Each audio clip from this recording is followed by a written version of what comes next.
Meus irmãos e irmãs, nós estamos começando mais um programa Questão de Fé, aqui pela nossa TV Nazaré.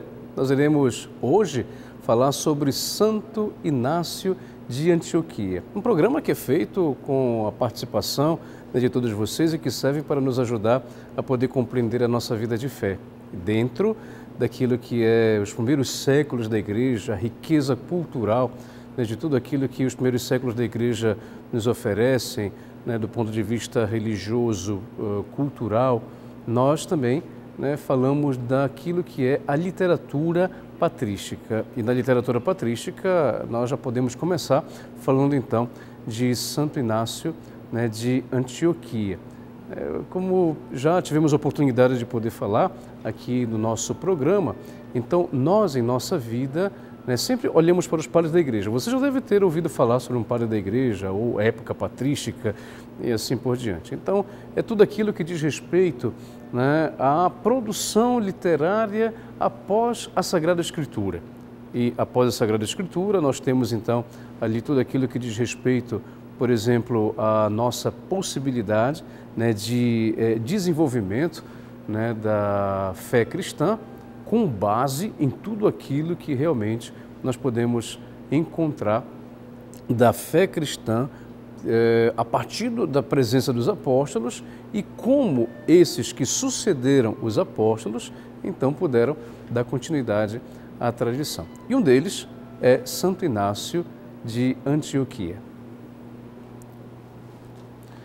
Santo Inácio de Antioquia, meus irmãos e irmãs, vamos dizer assim, o segundo bispo da cidade de Antioquia, logo após os apóstolos. Na estrutura, poderíamos assim dizer, de tudo aquilo que é a igreja, então os apóstolos, depois da ascensão, espalharam-se e fundaram comunidades, como São Paulo também, e dessa forma, ao fundarem comunidades, eles morrem, mas não deixam ali a comunidade desassistida e deixam sucessores, chamados sucessores dos apóstolos. E essa sucessão que continua, para você ter uma ideia, até hoje na vida da igreja. Quem são os sucessores dos apóstolos? São nossos bispos. Então, dessa forma, é por isso que eles têm esse título, sucessor dos apóstolos, porque são eles a referência, então, apostólica dentro de uma igreja particular, que é uma diocese. Nesse caso, a cidade de Antioquia era uma cidade que, inclusive, nós encontramos referência lá nos Atos dos Apóstolos. Foi a cidade onde, pela primeira vez, os discípulos de Jesus foram chamados de cristãos. Então, Santo Inácio de Antioquia é o segundo bispo que assume a cidade de Antioquia. É um padre da igreja e nós vamos, então, ver o que realmente os padres da igreja contribuem até hoje para aquilo que diz respeito a toda essa estrutura teológica que nós podemos encontrar. Vocês terem uma ideia, como é que a igreja, por exemplo, ela é vista no segundo século?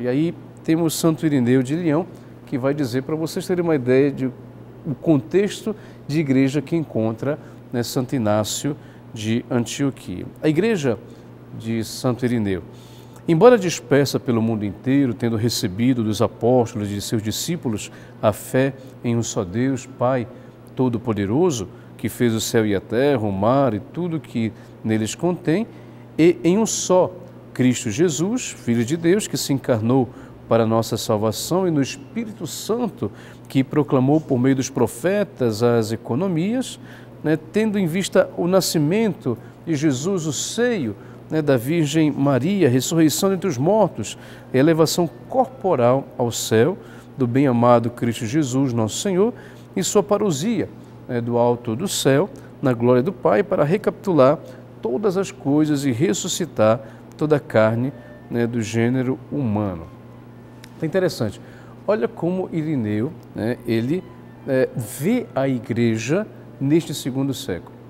Ou seja, uma igreja fundada por Jesus Cristo, mantendo a fé em Deus Pai Todo-Poderoso, Criador do céu e da terra, depois a vinda de Jesus como Filho de Deus, que não deixou a condição divina, mesmo assumindo a natureza humana.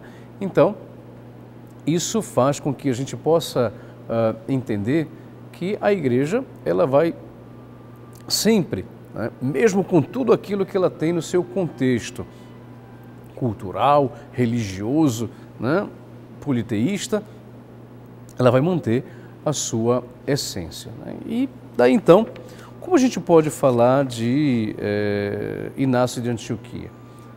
Falamos de Inácio de Antioquia para falar daquilo que é a harmonia entre cristianismo e judaísmo. Então, o cristianismo e o judaísmo vão ser expressados nos escritos, né, de Santo Inácio, de Antioquia. Inácio, quem é Inácio? Inácio é o segundo bispo da metrópole cristã de Antioquia depois dos apóstolos. Inácio é preso e transferido para Roma para ser morto. Isto se passa no reinado de Traiano.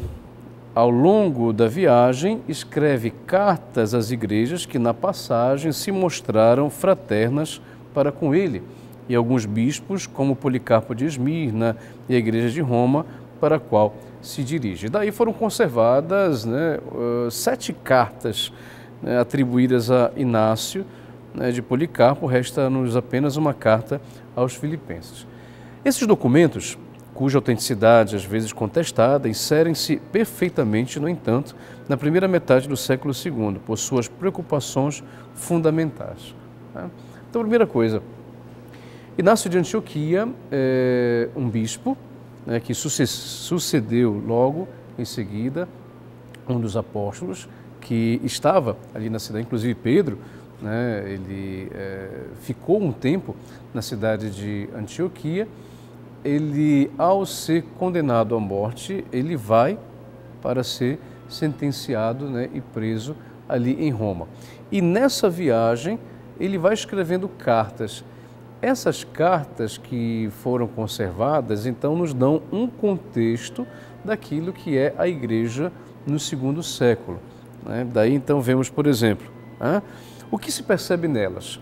O estado de alma de um mártir, as convicções de um crente e algumas das grandes preocupações, né, de um grande pastor.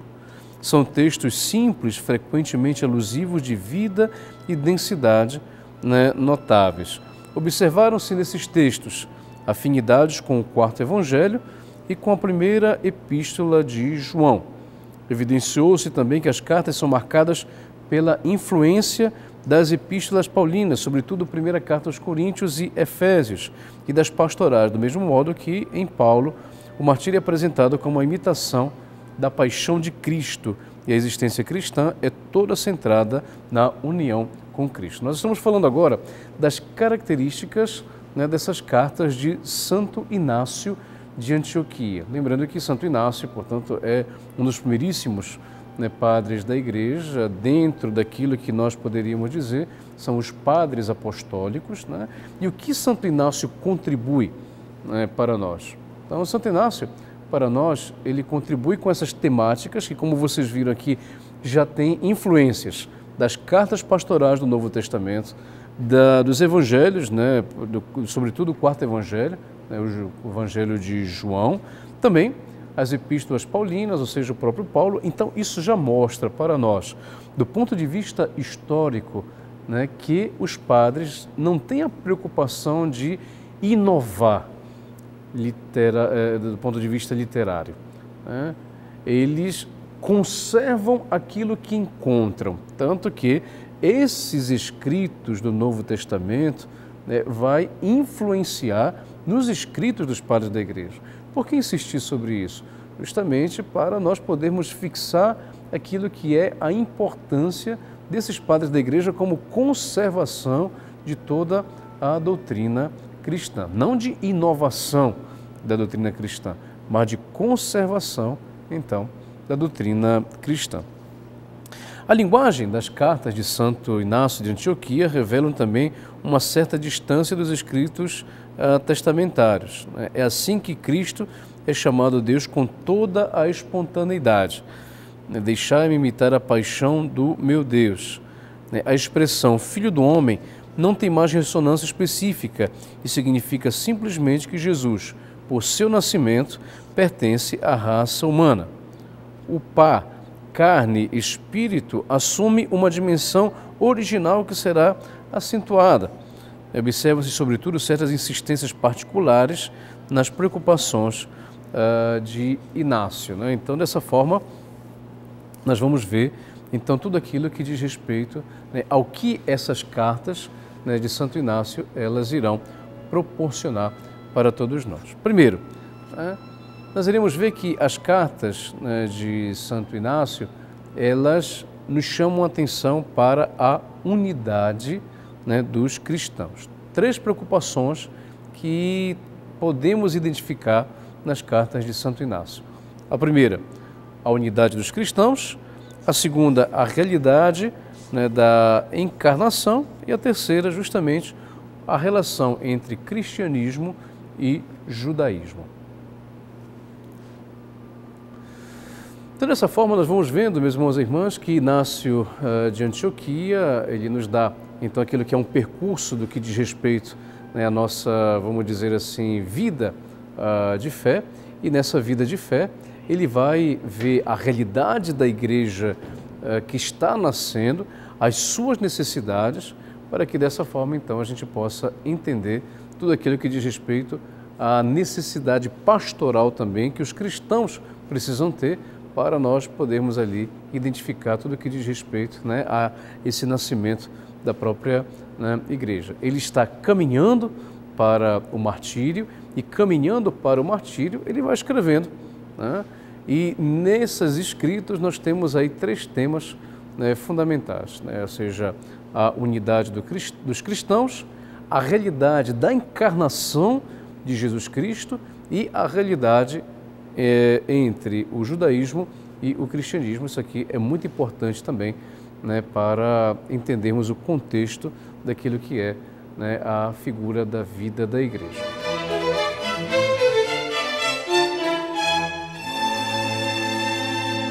Voltamos com o nosso programa Questão de Fé, aqui pela nossa TV Nazaré.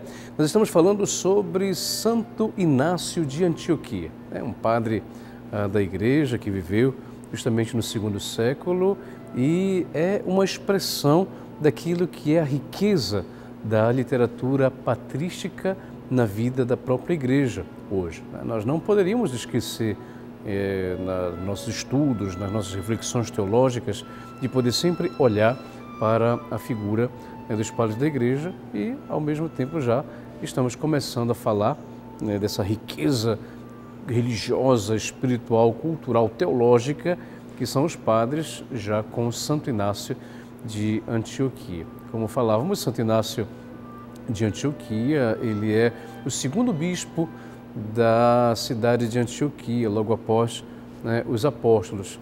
E ele está dentro daquele contexto do segundo século da igreja e, portanto, dentro do contexto do Império Romano, onde ainda não se podia publicamente professar a fé cristã e, ao ser denunciado, então você poderia ser morto, como aconteceu no martírio, né? E, portanto, ele foi um mártir, né? E quando ele foi sentenciado à morte, na viagem para Roma, ele escreveu cartas.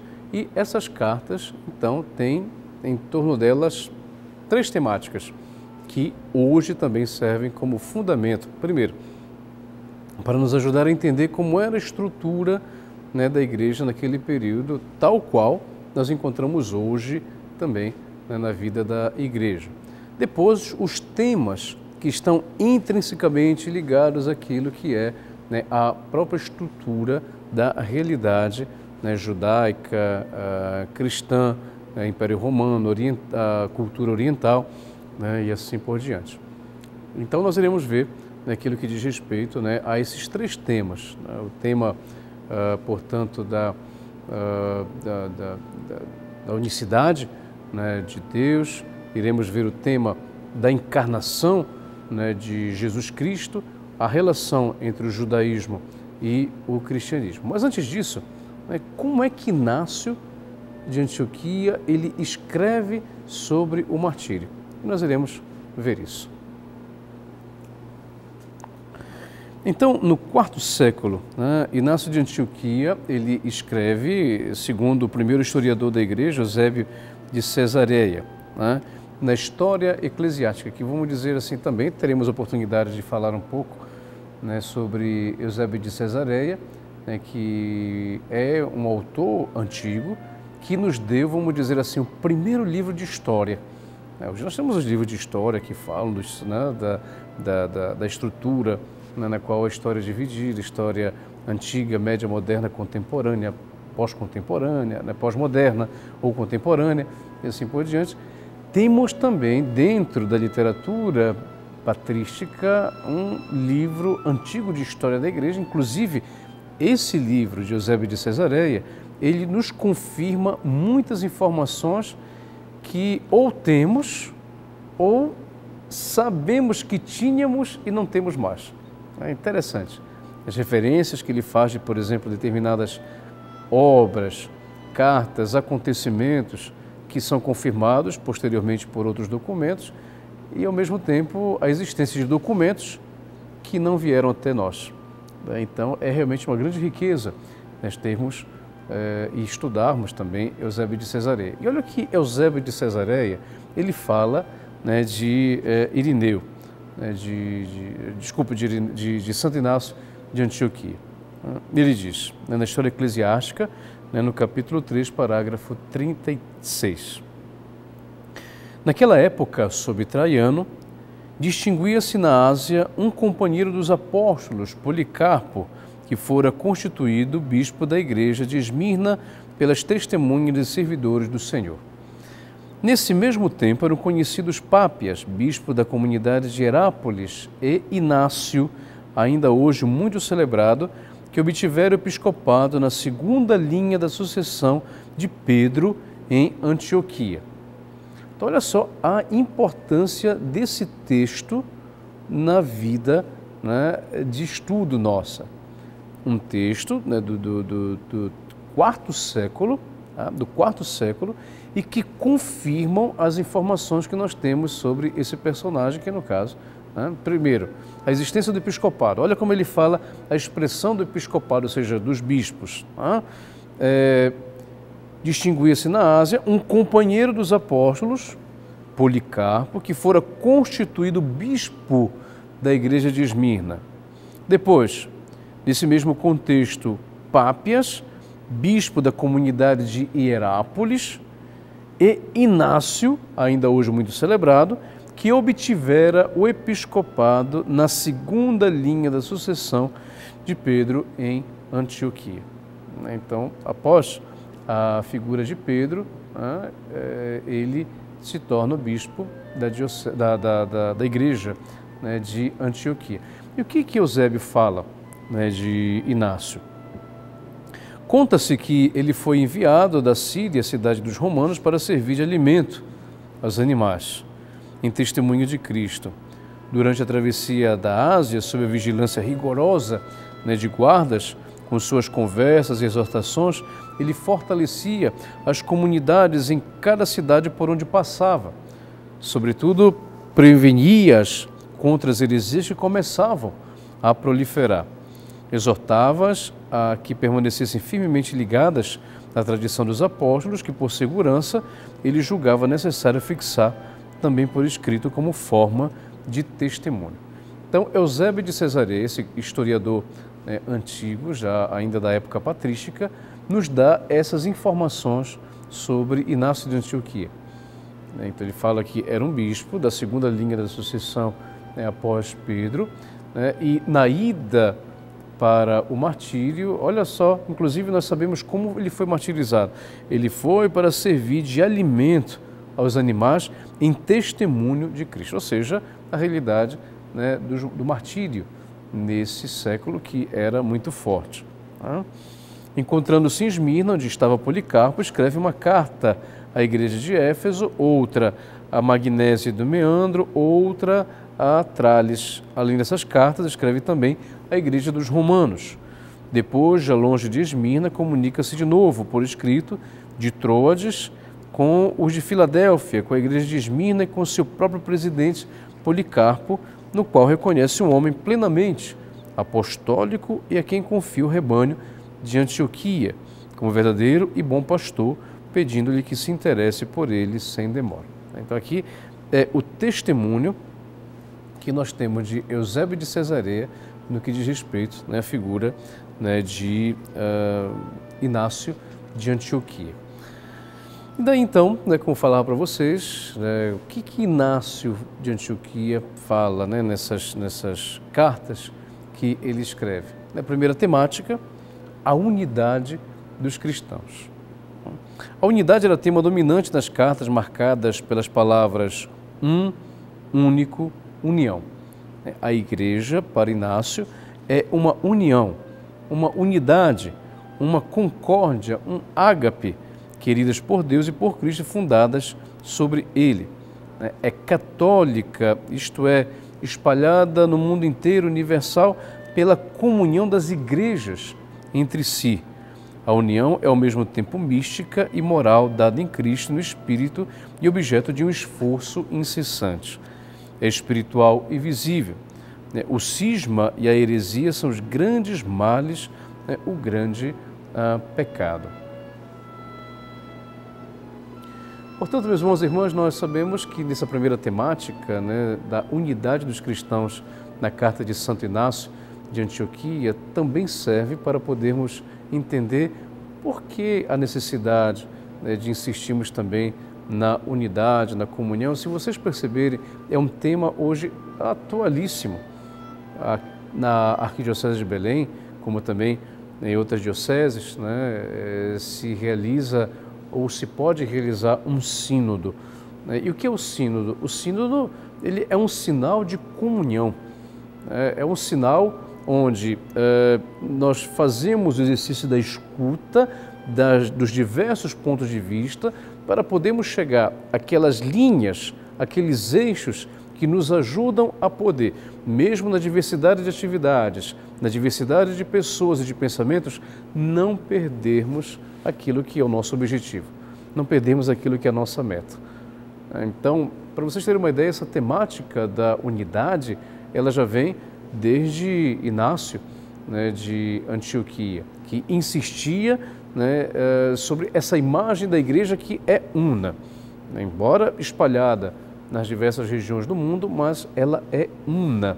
E por isso, então, a palavra comunhão, unicidade, nós iremos encontrar, né, nas cartas de Santo Inácio.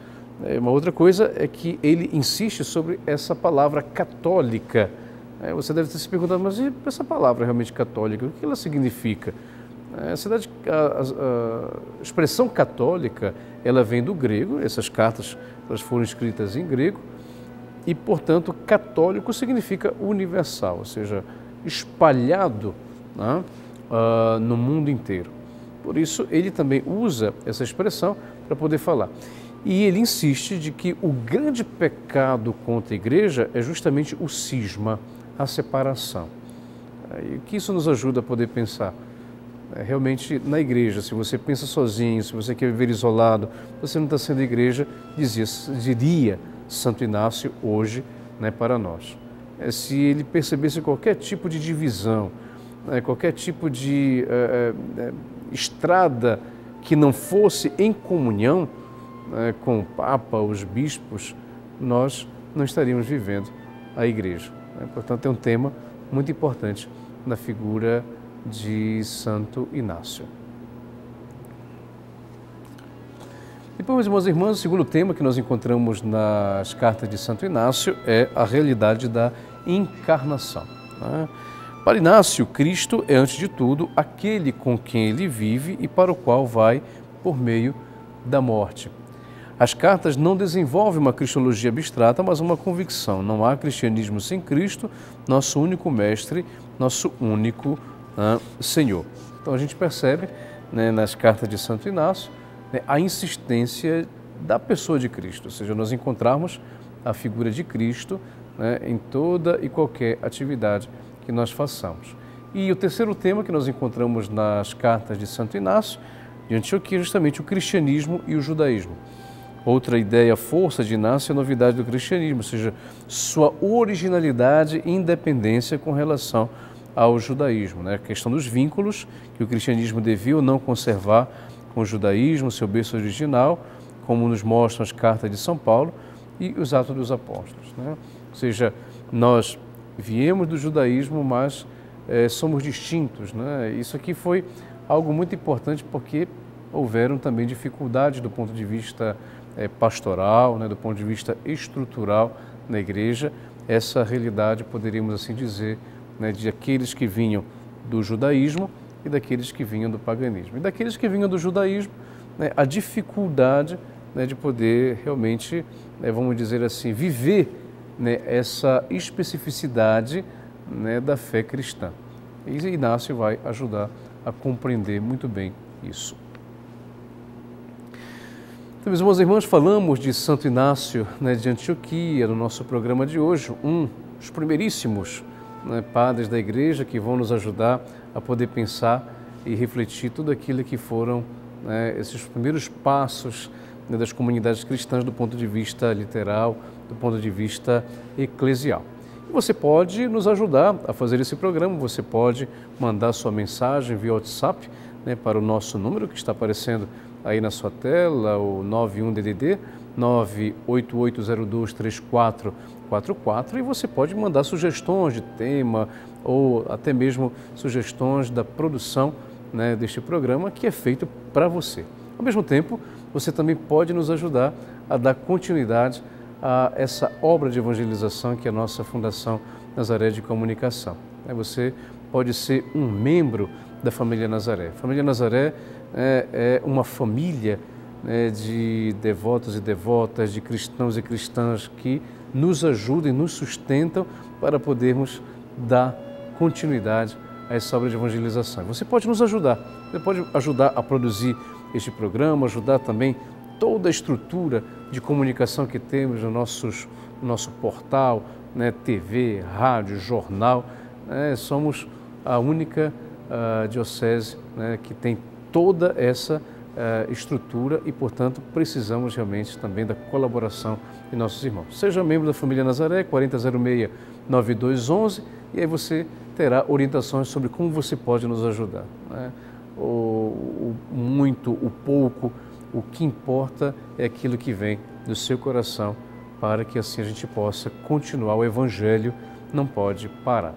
E que o Senhor vos abençoe, em nome do Pai, e do Filho e do Espírito Santo. Amém.